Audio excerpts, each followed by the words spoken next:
Hello sisters, आप सभी को जितने भी सिस्टर्स हैं जो एएनएम परीक्षा बिहार एएनएम परीक्षा में फॉर्म भरे हैं 5006 पदों के लिए। इसका एग्ज़ाम 17, 18, 19 तारीख को निर्धारित है। सीबीटी मोड में इसका एग्ज़ाम होगा और आप लोग तैयारी कर रहे हैं। बहुत सारे लोग अभी तैयारी करना शुरू किए हैं। तो आज खास करके हम अपने इस आज़ाद सर एडुट्यूब चैनल में आपको हम एएनएम पर आधारित प्रश्नों को आज हम सॉल्व करवाएंगे। एएनएम के प्रश्न को देखिएगा कि कैसे हम किस तरह से तैयारी करें। खास करके सिलेबस पर आधारित होगा, टेक्निकल प्रश्न ही पूछे जाएंगे। तो टेक्निकल 50 प्रश्नों को मैं आपके सामने आज बता रहा हूं। पहला प्रश्न जो आपके सामने देख रहे हैं स्क्रीन पर कि एक सामान्य पूर्णकालिक गर्भावस्था की अवधि कितनी होती है। आप लोग पहले सॉल्व कर लीजिए, उसके बाद मैं बताऊंगा। एक सामान्य पूर्णकालिक गर्भावस्था मनुष्य के लिए कितना दिनों का होता है, बताइए जल्दी से। जी हाँ, 280 दिन का। ये पहला का सही उत्तर बी होगा। Option number B is the right answer of question number 1। दूसरा, प्रसव का पहला चरण फर्स्ट स्टेज ऑफ लेबर किस घटना से शुरू होता है। प्रसव का पहला चरण जो है फर्स्ट स्टेज ऑफ लेबर किस घटना से शुरू होता है। तो इसका देखिएगा, ए ऑप्शन है बच्चे का जन्म, दूसरा है अपरा का निकासन, तीसरा है पानी की थैली का फटना, और डी जो है नियमित गर्भाशय संकुचन और गर्भाशय या ग्रीवा का पतला होना। यही सही उत्तर होगा आपका। दूसरा का सही उत्तर डी। आप लोग भी पहले बना लीजिए और मिलाइए कि आपका जो है जो सही चूज कर रहे हैं या नहीं कर रहे हैं, आपकी तैयारी कैसी है। ठीक है, आगे बढ़ते हैं हम। आपके अगला प्रश्न तीसरा है। प्रश्न है तीसरा, नवजात शिशु का सामान्य श्वसन दर प्रति मिनट कितना होता है। यानी जो बच्चे होते हैं, नवजात बच्चे, वो 1 मिनट में उनका श्वसन दर कितना होता है। 10 से 20, 20 से 30 या 30 से 60 या 60 से 80। तैयारी किए हो तो मिलाइए। पहला का होगा तीसरा का जो होगा सही ऑप्शन, नवजात शिशु का सामान्य श्वसन दर 30 से 60 बार, 30 to 60। ऑप्शन नंबर सी सही उत्तर होगा। दूसरा, तीसरा के बाद चौथा प्रश्न, स्तनपान यानी बच्चों की दूध पिलाने वाली माँ को प्रतिदिन कितनी अतिरिक्त कैलोरी की आवश्यकता होता है भोजन में। बच्चों को, जो बच्चे की माँ होती हैं, नवजात बच्चों की, वो अपने भोजन में कितना अतिरिक्त कैलोरी ग्रहण करेगी। तो इसका सही उत्तर मिलाइए। Option number C is the right answer of question number 4। सही उत्तर 500 calorie, kilo calorie. Next question, आगे चलते हैं। 5वां, बच्चों को बीसीजी का टीका किस रोग से। ये बहुत ही इंपॉर्टेंट प्रश्न, बार बार पूछा जाने वाला प्रश्न है। बच्चों को बीसीजी का टीका किस रोग से, ट्यूबरकुलोसिस या तपेदिक। ऑप्शन नंबर सी आप मिला लिए होंगे, बिल्कुल ये आपका भी सही हुआ। प्रसव के बाद 6 सप्ताह की अवधि को क्या कहते हैं। बच्चे की जन्म के बाद की जो 6 सप्ताह की अवधि जो होती है उसको प्रसवोत्तर काल कहते हैं।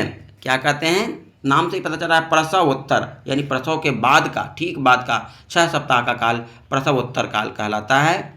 अगला प्रश्न,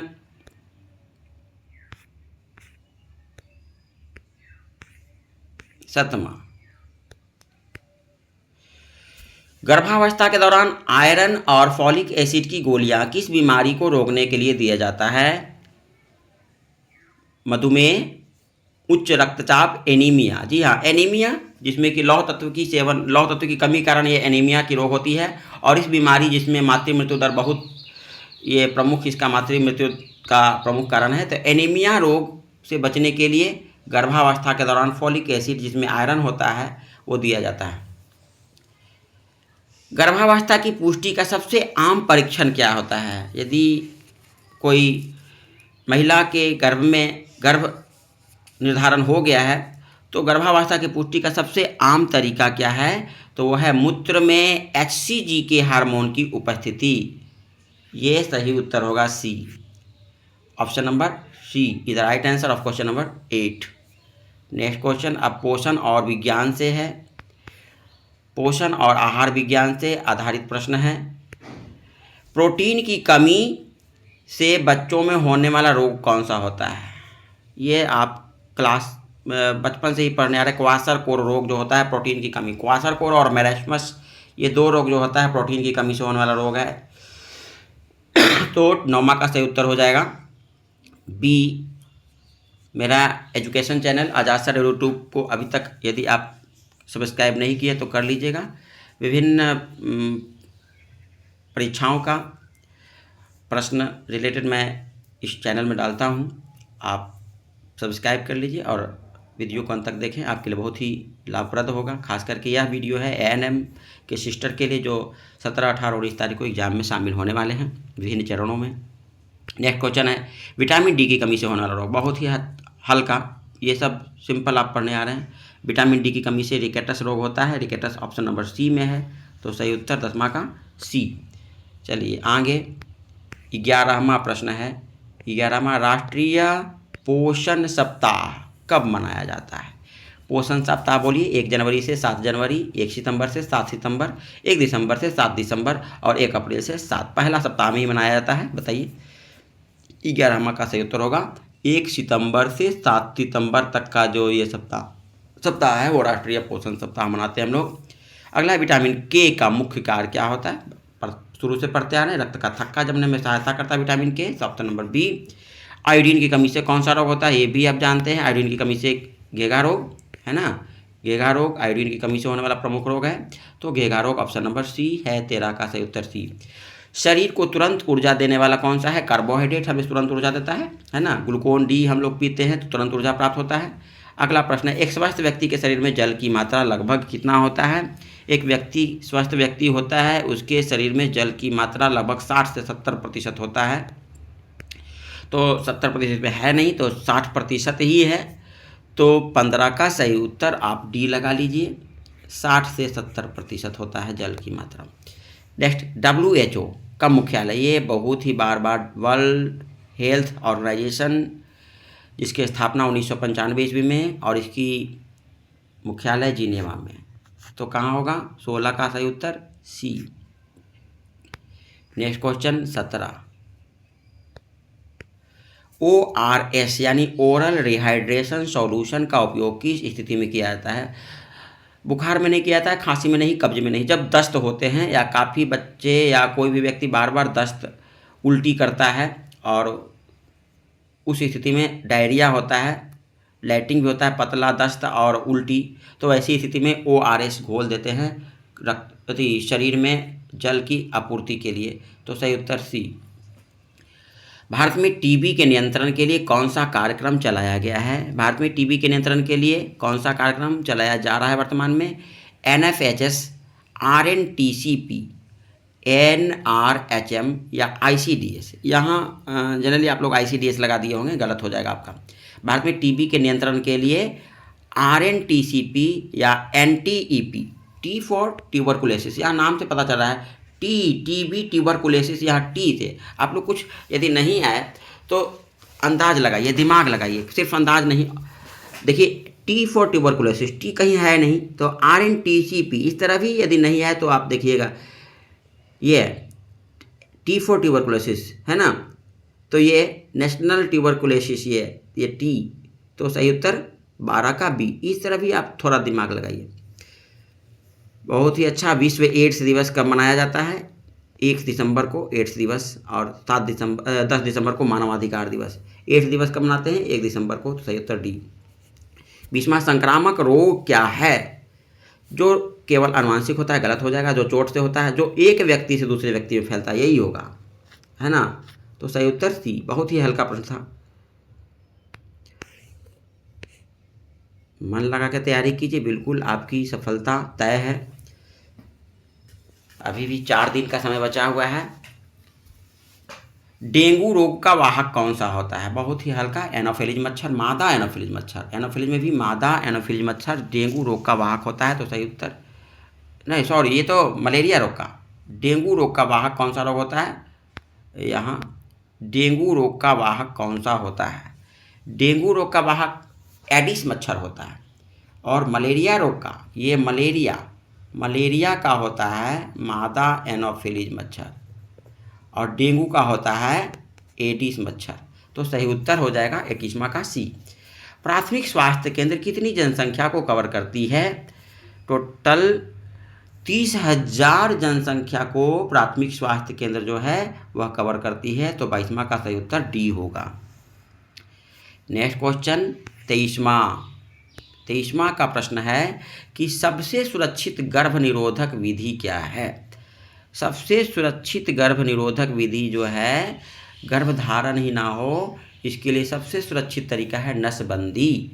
और नसबंदी जो कि ऑप्शन नंबर सी में है, मेल का भी होता है फीमेल का भी होता है। तो ये सी सही उत्तर होगा 23 का। पल्स पोलियो कार्यक्रम का मुख्य लक्ष्य क्या है?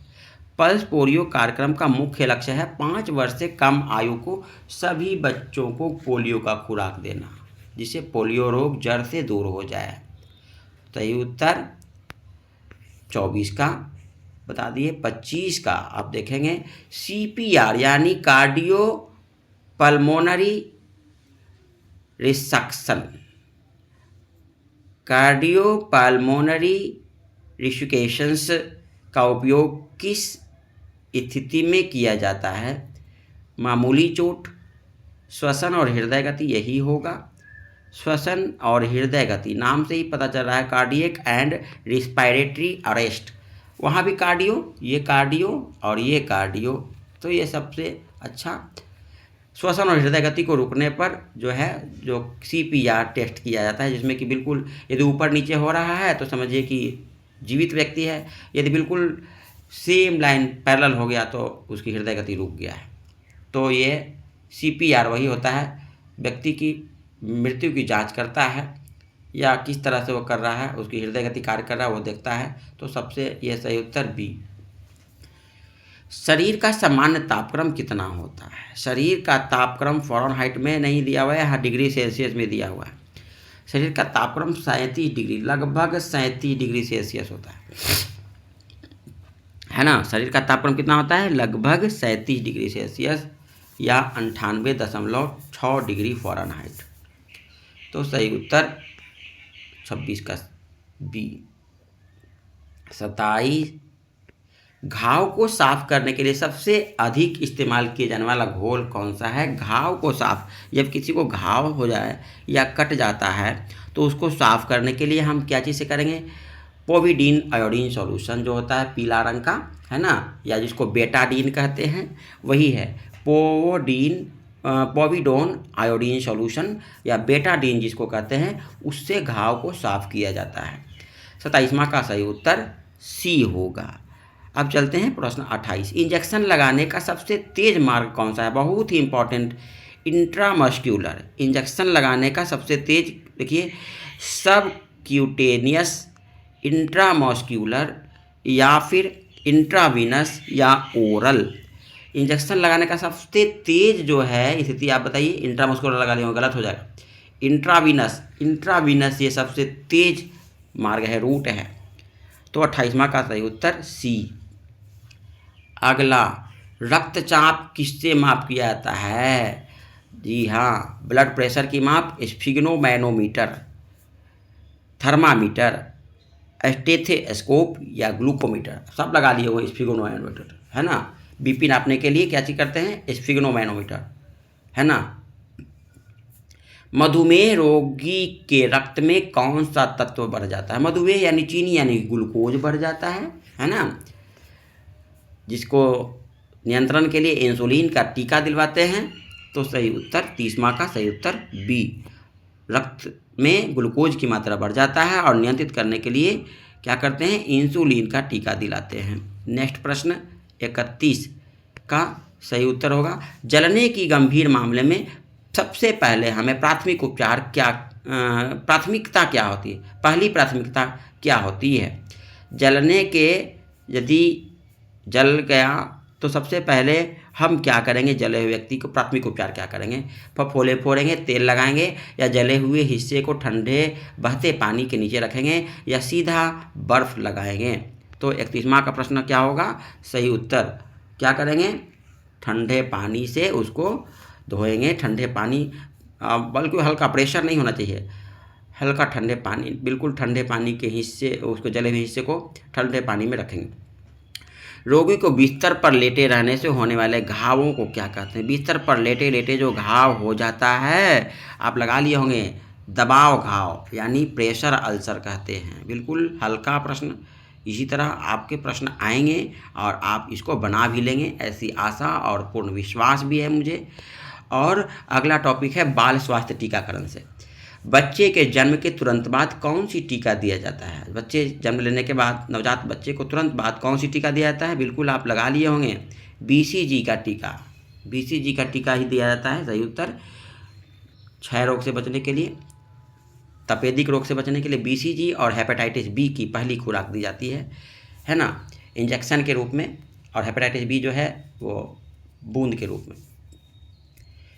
6 महीने तक शिशु के लिए कौन सबसे अच्छा भोजन है? तो ये भी आप लगा लिए होंगे, 6 महीने तक केवल माँ का दूध देते हैं। सही उत्तर। सही आपका भी हुआ होगा, केवल माँ का दूध। 35वां, बच्चों को ओरल पोलियो वैक्सीन किस मार्ग से दी जाती है? तो मुंह से। ओरल वैक्सीन कैसे दिया जाता है? मुंह से दिया जाता है। सही उत्तर। शिशु मृत्यु दर की गणना कितने वर्ष के कम आयु के बच्चों पर की जाती है?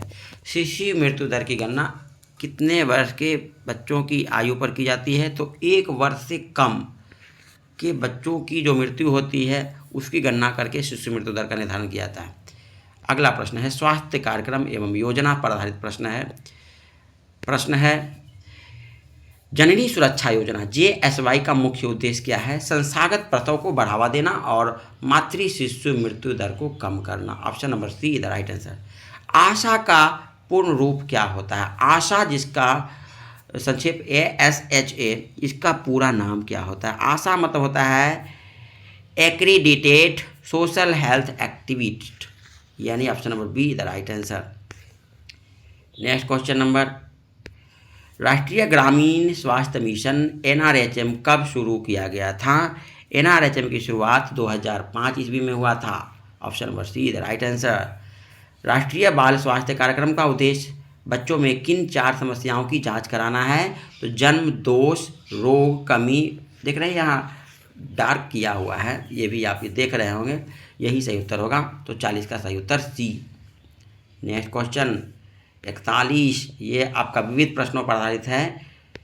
ANM का पूरा नाम क्या होता है? आप जानते ही हैं, ANM का परीक्षा भी दी है, ANM का आप कोर्स किए हैं, तो ऑक्सिलरी नर्स मिडवाइफरी, यही होता है। सही उत्तर बी।